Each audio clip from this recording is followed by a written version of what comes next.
ಹೊಸ ಬೀಜ ಅಂತಂದೇಳಿ ಅದಕ್ಕೆ ನಾವು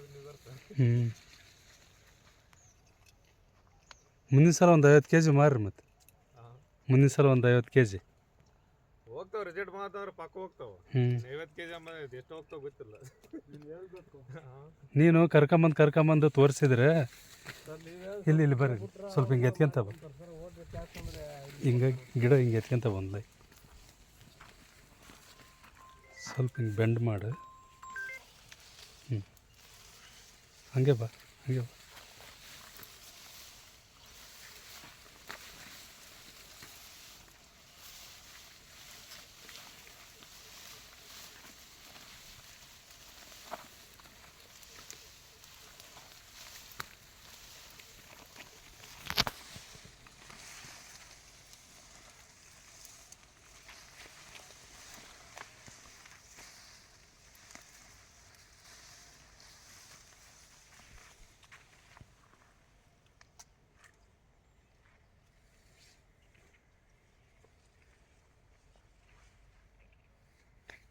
ಸ್ವಲ್ಪ ಬಿಟ್ಟು ಇಡಕ್ಕೆ